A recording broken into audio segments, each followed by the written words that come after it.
In 1771, Walker Tolliver purchased from Charles Carter's estate 1,120 acres, outlined in orange on this map, which he sold to Samuel Love in 1774, and Samuel Love named Buckland Farm.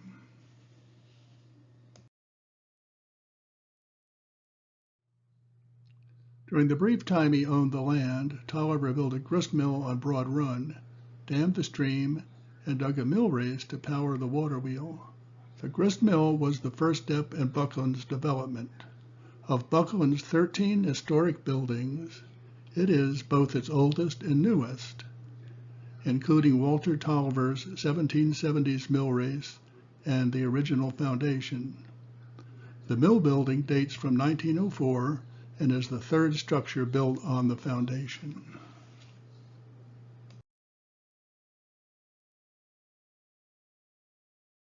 Tradesmen and workers were attracted to the milling center and leased small parcels from the Love family. By 1797, a growing community of shops and homes existed. That year, 55 citizens petitioned the Virginia legislature to establish the town of Buckland on John Love's land.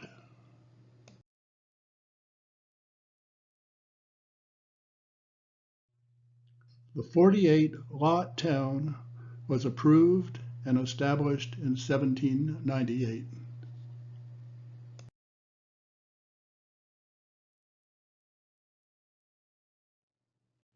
John Love had previously sold 3 lots, and 7 others remained under his control. The 10 lots are in light rose color.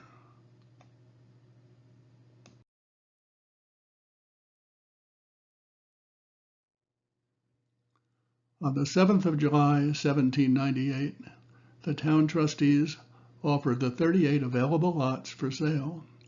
6 buyers bought 11 lots. Richard Gill bought 1 lot, as did Washington J. Washington, William Carter, and George Legg. Robert Thrift and Joseph Hale each bought 2 lots. George Britton bought 3 lots.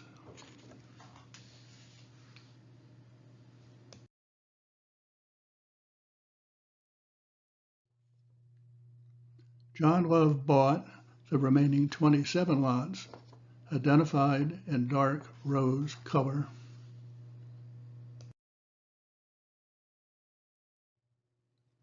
Although the U.S. dollar system was established in 1792, money transactions still often used Virginia's pound currency.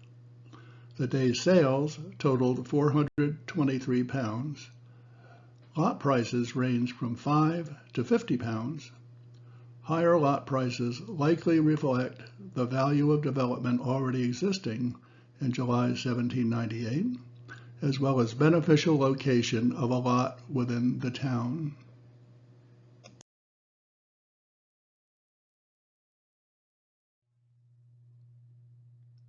Before the town was established, John Love sold 3 lots. Lot 1 to his brother Samuel Love Jr., Lot 2 to George Britton, and Lot 3 to Richard Gill. Samuel Jr.'s purchase of Lot 1 included a building in which he operated a store, the still existing Samuel Love Store, also called Buckland Miller's Residence. George Britton was operating a business on Lot 2 when he bought it. He subdivided and sold a 2-story house on part of the lot in 1799, the historic Brooks Tavern or Moss House. Blacksmith Richard Gill's 1 1/2 story residence stood on the rear of Lot 3 when he bought that lot in 1796. His blacksmith shop was on the lot's southeast corner on Mill Street. These 3 existing buildings predate the establishment of the town of Buckland.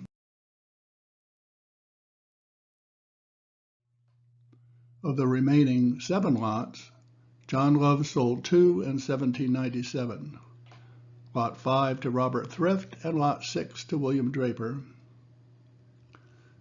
In 1799, he sold 4 more, Lot 4 to Robert Thornhill, Lot 32 to George Legg, Lot 35 to William Thornhill, and Lot 38 to George Britton. Love subdivided Lot 29 in 1799, selling part to Francis Hawley, and the remainder 12 years later to William Brooks in 1811.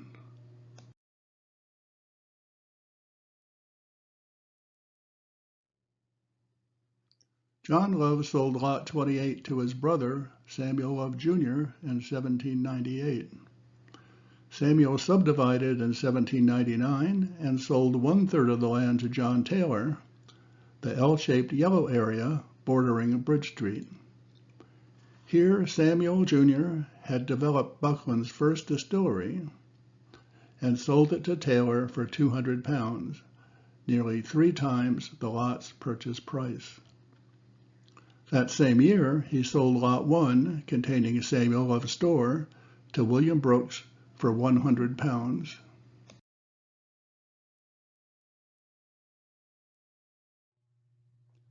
In 1799, John Love sold a 38 feet wide portion of Lot 29, fronting on Bridge Street, to Francis Hawley, who sold it to John Taylor, Jr. Tax records in 1801 indicate that Taylor had expanded the distillery operation to this land, which soon again changed hands. A store was built in about 1807.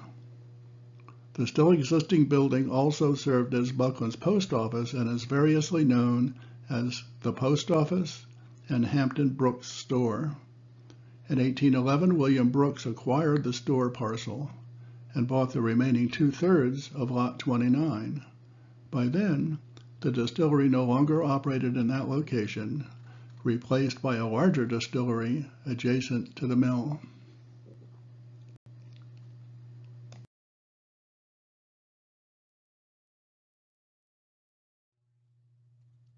George Britton owned 6 lots. He was the largest landowner in Buckland after John Love. Britton operated several businesses: a general store, building construction, a leather tanning business, and road construction. He bought Lot 8 in 1799 from Joseph Hale.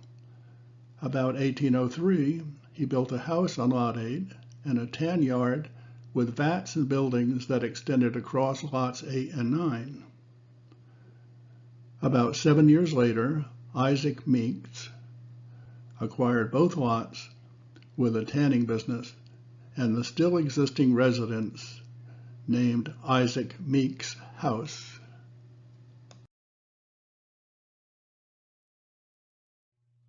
Authorized in 1808, the Fauquier and Alexandria Turnpike right-of-way through Buckland took portions of several lots. In that era of notoriously poor dirt roads, the new turnpike provided a reliable route for transporting products to markets in Alexandria. George Britton was the company's first president. He also received a contract in 1812 to build a 10-mile section of the road. Britton managed the road business out of his general store until his death in 1818, selling bonds to raise capital, hiring and paying labor, including slaves for construction work, and purchasing materials, tools, and equipment.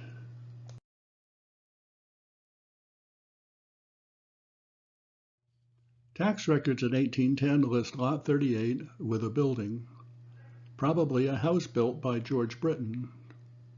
Samuel King, a free black man, was the owner. In 1821, the lot with the building was assessed at $200. The tax was 90 cents. After he died, Samuel's widow, Celia King, paid taxes there until 1877. The house no longer exists. Celia worked for the Turnpike Company as a toll collector at a toll booth, probably like this one on the Winchester Turnpike, photographed in 1864.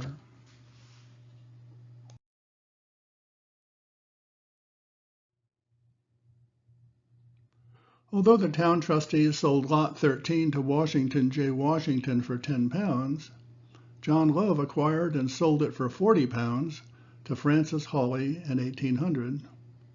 Hawley built a kitchen structure there.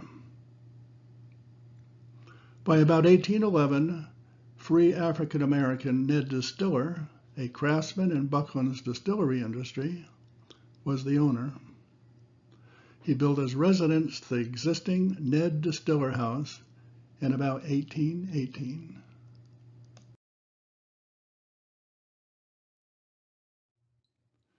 John Love had developed and built on Lot 4 prior to Buckland's establishment. He sold it in 1799 to Charles Thornhill for either 12 or 60 pounds, sources differ. Within months, Washington J. Washington had gained title and then sold to William Brooks for 100 pounds. In 1813, Brooks sold for 100 pounds to William Sanders. Edward Robinson bought Lot 4 in 1818 for $250. Prominently located on the new turnpike, he built his stone tavern to serve travelers in 1824.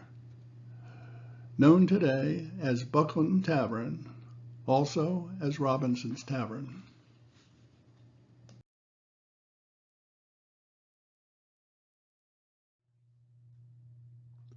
William Draper had constructed a shop on Lot 6 before buying the lot from John Love and Josiah Watson in 1797 for £12. He sold to William Hunton Jr. in 1800 for £36. Hunton sold in 1811 to John Hampton for $120. Sometime later, John Love regained title at an unknown time and price. Lot 6 lost a small part to the new turnpike. John Trone, a blacksmith and lay preacher, bought it from John Love in 1825 for $75. Trone soon built his still existing home, the John Drone House. Sometime later, he built his Stagecoach Inn, a larger structure facing the turnpike, which was demolished in about 1935.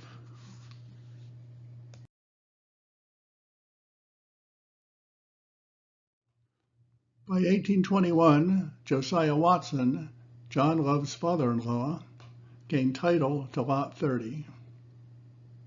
He sold it that year to Henry Brooks, who sold to Henry Connor in 1832. A house was constructed on the lot by the time Edward Robinson bought it in 1838. That house was replaced in the 1850s by the existing Dr. Brown House, which for a time was a physician's home and office.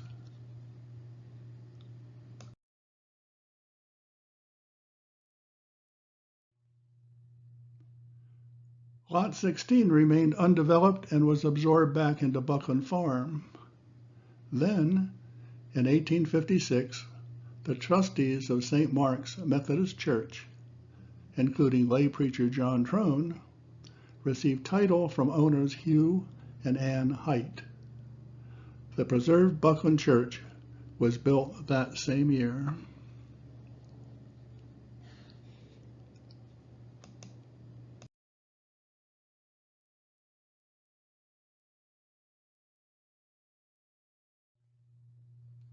Finally, two additional buildings, which date from the 1850s, were constructed on land originally set aside as the town common.